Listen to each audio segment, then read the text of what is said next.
Gender in the classroom, boys versus girls.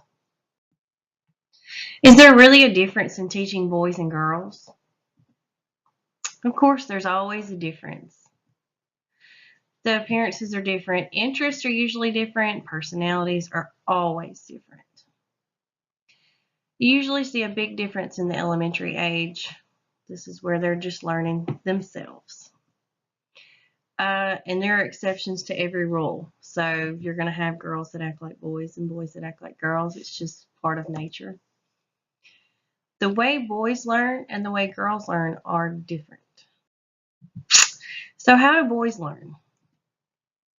Studies show boys' brains are larger than girls. The boys mature slower, and you always see boys fidget in class and they want to be active. They want to run around the room, act silly. Boys learn better with hands-on exercises rather than lectures and notes. This is why boys are a lot better in math than they are reading and literature and science as well. They're really good in science. High school aged boys seem to settle a little bit, but they still want to move around and be active. So you're not going to see as much of a difference in the high school kids as you will the elementary.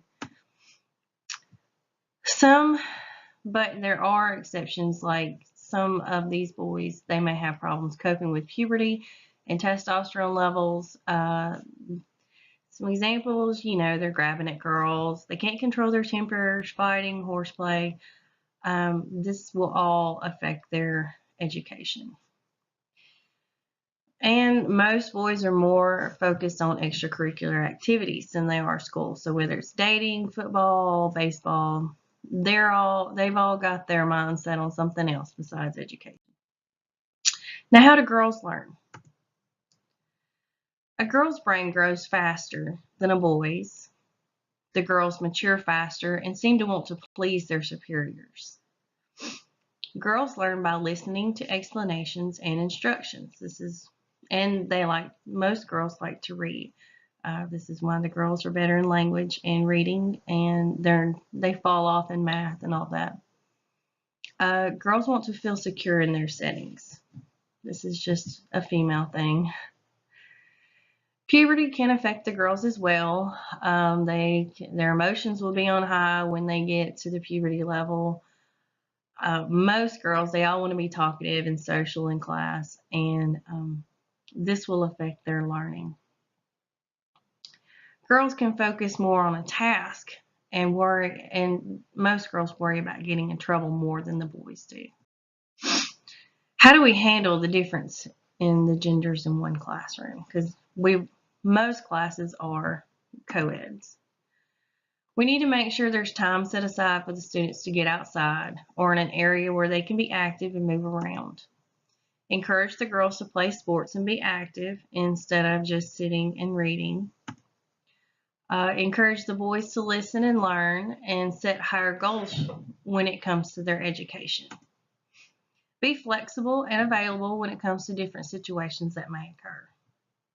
Make sure the students know that you're there for them and want them to succeed. You have to be there for your students at all times. Do not label any student. This could be saying boys are dumb, girls are smart, boys usually have ADHD, etc. These are just labeling is not good when it comes to the classroom. And use the extracurricular activities to encourage the girls and the boys to do better in class. So this is a little advantage if they are interested in track or football or something. Just encourage them that if they don't do good, that they won't be able to play their sport. In conclusion, I have shocked many people by discussing this topic with them. This is not a known thing. The stereotype that all kids learn the same way is so common. We as teachers have to be aware that even though these students are in the same grade, maybe the same age, they all learn different. You have to pay attention to your students and teach them as they learn. This will take you getting to know each student and every one of your students personally. Do not assume that you know each student just by their gender.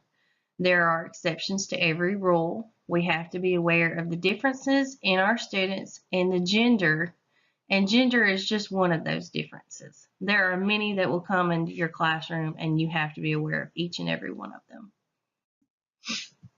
These are a few of the resources that I've used to do this project, and I hope you have a great day.